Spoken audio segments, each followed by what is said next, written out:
भाई और इसमें है तो हमारा आवाज सुनना तो इधर आइए, सूचना मैं दूंगा पट्टी बनवा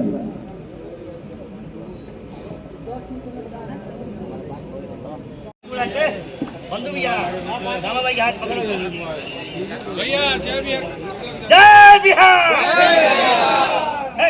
चंपारण के लोग में इतना दम्बा। जय बिहार, जय बिहार, जय बिहार। देखिए आज यहाँ कोनो नेता के नारा ना लगेला, ना संतोष चौधरी के नारा, ना प्रशांत किशोर के नारा, ना जितना लोग बैठल भाई लोग के नारा, यहाँ लागेला बिहार के जयकार।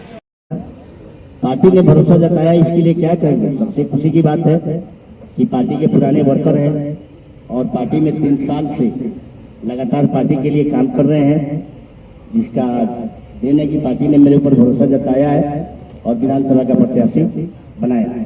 क्या मुद्दा होगा आपके क्षेत्र में जो चुनाव में आप कर रहे हैं, तो मुद्दा क्या होगा? मुद्दा तो 5 मुद्दे हम लोग जनसुराज किए, वो तो आप लोग जान ही रहे हैं कि भाई युवाओं को रोजगार देना है, बच्चों को शिक्षा के लिए अच्छी व्यवस्था, शिक्षा की व्यवस्था करनी है, बुजुर्गों को 2000 सम्मान राशि पेंशन भी देना है, उसके बाद महिलाओं को घर घर में आर्थिक रोजगार मतलब रोजगार करा के उनको आर्थिक स्थिति को मजबूत करना है, और खेती किसानी में किसानों को लाभ पहुंचाना है, खेती को बेहतर बनाना है। ये 5 मुद्दे जो जनसुराज, इस पे तो काम होंगे ही होंगे। बाकी और सब जो मुद्दे हैं, जैसे नौतन बैरिया बाढ़ से बहुत ज्यादा ग्रस्त है, बाढ़ से बहुत ज्यादा उधर लोग परेशान रहते हैं। परगिरवा से आप चले आइए मंगलपुर तक, जिसमें बाढ़ के पानी से नौतन बैरिया का बहुत सारा पंचायत क्षति पहुंचता है, तो बाढ़ के ऊपर काम करना है। बाकी भ्रष्टाचार जो आप लोग देख रहे हैं, वो नौतन बैरिया में नहीं, पूरे बिहार में इतना भ्रष्टाचार फैला हुआ कि कहीं भी आप लोग चले जाएं किसी भी दफ्तर में, तो बिना रुपया पैसा का किसी का काम नहीं होता। तो उन सब भ्रष्टाचारों को रोकना है, और जो विकास नौतन बैरिया में मतलब आज तक नहीं होता, केवल लोग कहते हैं कि विकास किया गया, लेकिन हम लोगों ने नौतन बैरिया के हर एक गांव को, हर एक पंचायत को घूमा है। जैसे माननीय विधायक जी नारायण प्रसाद जी ने कहा था कि हम 1000 रोड का जाल बिछा दिए, और हम लोग गांव में गए पदयात्रा के समय में, तो कहीं उनका 1000 रोड नहीं दिखा। हम लोग पूछते रहे कि भाई 1000 रोड कहाँ है। कहीं कहीं रोड बने भी थे तो वो सब टूट गए थे, नाली वगैरह की सफाई नहीं है, जिसकी वजह से जल जमाव बहुत है, चारों तरफ पानी ही पानी दिख रहा है। इन सब चीजों पे काम करना है, और सबसे महत्वपूर्ण काम है यहाँ के जो युवा जो अपने घर को छोड़ के प्रदेश में जाके 10,000, 20,000, 10,000, 12,000 के लिए जो नौकरी करते हैं, उनको यहाँ रोजी रोजगार का व्यवस्था करके देना है।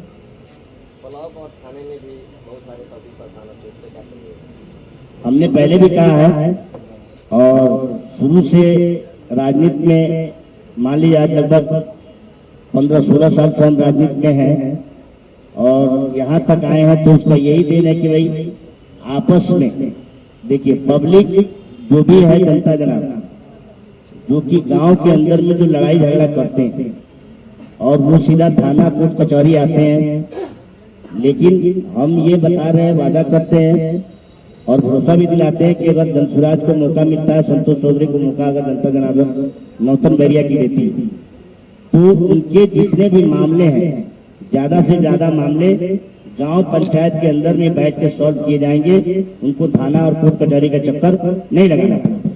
दूसरा चीज की भ्रष्टाचार की जो आप बात कर रहे हैं, आप कहीं भी चले जाइए, पहले से भी हम लोग कर रहे हैं, आज भी बता रहे हैं आप लोग के सामने कि चरम सीमा पर भ्रष्टाचार है। आप ब्लॉक में चले जाइए, दाखिल खारिज कराना हो, मृत्यु प्रमाण पत्र बनवाना हो, आपको आय प्रमाण पत्र बनवाना हो, निवास प्रमाण पत्र बनवाना हो, कन्या योजना राशि, कन्या विवाह योजना राशि लेना हो, शौचालय बनाना हो, इंदिरा आवास बनाना हो, कोई भी काम नहीं है जिसमें जनता को घूस न देना पड़ता। और बताइए, आप ही लोग के सामने आप लोग जानते हैं कि कुछ दिन पहले माननीय विधायक जी के बेटा का ऑडियो वायरल हुआ था, जिसमें उन्होंने खुलेआम CDPO से पैसा मांग की। तो आप देखिए कि नेता और अफसर कैसे बिहार का विकास कर रहे हैं मिलकर। ठीक है, बोलते हैं कि 3 लाख में 25,000 रुपया मेरा हुआ, लेकिन हमको 10,000 रुपया मिला। तो जब विधायक इस तरह का मांग करेगा, विधायक का लड़का इस तरह का मांग करेगा, तो भ्रष्टाचार होगा ही होगा। ठीक है, नेता को पूछना है कि भ्रष्टाचार कैसे रुके। तो जब विधायक खुद मांग कर रहा है पैसे का, तो भ्रष्टाचार रुकने वाला नहीं रुकेगा। थाना पुलिस में बहुत भ्रष्टाचारी है, आप लोग देखते होंगे। थाने के अंदर में एक आदमी पर झूठा मुकदमा करके फिर वो आदमी परेशान होता है तो दूसरे को के ऊपर भी झूठा मुकदमा, ऐसे मुकदमा कर करके लोगों को, पब्लिक को परेशान करने की जो व्यवस्था बनी, जब जनसुराज आएगा तो आप लोग को देखने को मिलेगा ये सारी चीजें दुरुस्त की जाएगी और भ्रष्टाचार को रोका जाएगा और सब समस्याओं का समाधान आपको देखने को मिलेगा। संतोष व्यास, बड़ा सवाल यह है कि पिछले कई बारों से देखा गया है कि जातीय समीकरण, धर्म की गठजोड़ को लेकर के चुनाव में लोग आते रहे हैं। जनसुराज की मुहिम क्या है और कैसे इस नौतन बैरिया को फतह कर पाएगी? देखिए, ये जातीय समीकरण और धर्म की जो आप बात करते हैं, ये उन पार्टी दल का काम है जिन्होंने जात धर्म के मंदिर मस्जिद के नाम पे आज तक राजनीति किया। जनसुराज जात धर्म मंदिर मस्जिद के नाम पे राजनीति करने नहीं आया। जनसुराज बिहार को, वाकई में बिहार को बदलने के लिए आया। तब आज 3 वर्षों से लगातार आप जनसुराज को धरातल पर देख रहे हैं। ठीक है, जात धर्म पर, मंदिर मस्जिद पर रोटी सेकने वालों का जमाना अब जाने वाला। पब्लिक में ये, जनता जनार्दन में ये आवाज पहुंच चुकी है कि हम लोग को बरगला के जो जात धर्म के मंदिर मस्जिद के नाम पे जो वोट लिया जाता है वो अब हम लोग नहीं करेंगे। हम लोग सही चीज, सही झूठ और सही लोगों को लाएंगे जो जनता के मुद्दे की बात कर रहे हैं। जनसुराज जनता के मुद्दे की बात करती है। कभी भी आप देखे होंगे कि जनसुराज ने आज तक जात धर्म की बात नहीं की। जनता को क्या जरूरत है? जनसुराज ने जो 5 वादे किए हैं वो छोटे छोटे वादे, ये नहीं कि बहुत बड़ा बड़ा वादा है। ये जनसुराज नहीं कह रहा है कि हर एक परिवार में हम सबको नौकरी दे देंगे, हर एक परिवार में हम 20-20 लाख रुपया दे देंगे, हम ये कर देंगे, वो कर देंगे, ऐसे कोई वादे नहीं। वादे क्या है आप लोग भी समझिए, जनता भी समझ सकती।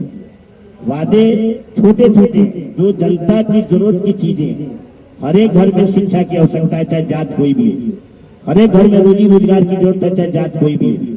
ठीक है, हर एक घर की आर्थिक स्थिति को मजबूत करना है, चाहे जात कोई भी हो। तो इससे जात धर्म, मंदिर मस्जिद, ये जो सब चीजें थी वो अब टूटने वाली है और इस बार चुनाव में टूटेगी भी। आप लोग को ये देखने को मिलेगा। आप लोग इसको ध्यान से इंतजार करिए। आपके विधानसभा क्षेत्र में एक गांव है, हाँ, किसानों के लिए हम लोगों ने कहा है और हम लोग जो वादे किए हैं, पहले एक बात आप लोग समझिए, उन वादों के केवल वादे नहीं किए हैं, हम लोगों ने गारंटी कार्ड भी बना के दिया। हर एक परिवार में परिवार लाभ कार्ड अच्छे दाम में बेच के और उनको ज्यादा से ज्यादा मुनाफा कराने का काम किया जाएगा। यहाँ तक बता दें, जैसे नौतन बैरिया सब्जी का मतलब राजधानी माना जाता है, लेकिन सब्जी के दाम मार्केट में न होने की वजह से धीरे धीरे वो खत्म होते जा रहा है, सब्जी लुप्त होता जा रहा है। लेकिन हम लोग की योजना में है कि जब हम लोग की सरकार आएगी, नौतन बैरिया से अगर जनसुराज जीतता है तो वहां से फिर से वो सब्जी की खेती शुरू किए जाएंगे और युवाओं को ज्यादा से ज्यादा वैज्ञानिक स्तर के ट्रेनिंग दिलवा और उस खेती के बारे में बताया जाएगा। और जो भी सब्जी नौतन बैरिया में निकलता है उसको ट्रेनों के माध्यम से इस जिला में ना बेच के आप उसको पटना, गोरखपुर, इन सब जगहों पे भेजने का काम किया जाए कि ज्यादा से ज्यादा किसानों को मुनाफा हो सके। और मक्का का यहाँ बहुत बड़ा उत्पाद होता है नौतन बैरिया के अंदर में। तो हम लोगों ने ये विचार किया कि भाई जब जनसुराज का सरकार आता तो उस समय मक्का से आप लोग देख रहे होंगे खाने के लिए बहुत सारी चीजें बनाई जाती हैं होटलों में, तो मार्केट में ना बेचे और वैसे वैसे उद्योग लगाए जाएंगे नौतन बैरिया के अंदर में, डायरेक्ट किसान का सामान जो कि है फैक्ट्री में चला जाए और उसको ज्यादा से ज्यादा दाम मिल सके। ये सारी योजनाएं बनाई गई हैं। लेकिन पहले जनसुराज को आने दीजिए, उसके बाद दिखेगा कि आम जनता के लिए क्या हो रहा है, बच्चों के लिए क्या हो रहा है, माता बहनों के लिए क्या हो रहा है और किसानों के लिए क्या हो रहा है। पार्टी ने आपको भरोसा करके है, 1 मिनट सर, क्या फालतू बात हो जाएगी, बड़ा हटा दिया। सबसे पहले बैजवा की जो आप बात कर रहे हैं, तेरा एरिया क्षेत्र में वो गाँव है, जनसुराज के वहाँ लोग गए हैं, बहुत बार जाके वहाँ लोगों से मिले हैं और उसके लिए प्लान बनाए गए हैं कि जब जनसुराज की सरकार आती है तो बैजवा को सबसे पहले एक पुल दिया जाएगा जो डायरेक्ट उसको मतलब इधर आने का सुविधा हो और वहाँ के लोगों को अच्छा से अच्छा सड़क, बिजली, ये सब सारा चीज, स्कूल वगैरह मुहैया कराया जाएगा जिससे बच्चे पढ़ सके और वहाँ की समस्याएं दूर हो। पार्टी ने आपको पुल का मुद्दा जो है हमेशा से आ रहा है। इस साल भी लोगों का जमीन अधिग्रहण में मुआवजा कम मिलने की वजह से लोग नाराजगी दिखाए। उसके बाद दल के नेता ये चाह रहे हैं कि हमारे 2, 4, 10, 25, 50 विधायक बन जाए और हम उसमें मंत्री बन जाए और हमारा घर परिवार का विकास, जिसकी वजह से आज बिहार का ये बर्बादी का कारण आपको देखने को मिला। जनसुराज को लोगों ने वोट घटवा पार्टी कहा, बहुत सारा का आरोप लगाया, लेकिन आपको ये बता देते हैं कि जनसुराज के ऊपर जनता जनार्दन पूरे बिहार में ये भरोसा जता चुकी है कि जनसुराज ही एक ऐसा पार्टी है जो बिहार के लोगों के दुख को हर सकता है, बिहार के समस्याओं को दूर कर सकता है, यहाँ के लोगों को समस्या का समाधान कर सकता है। इसलिए आप देख रहे होंगे कि इतने कम समय में किसी पार्टी का जलवा इतना नहीं है जो जनसुराज का बिहार में जलवा।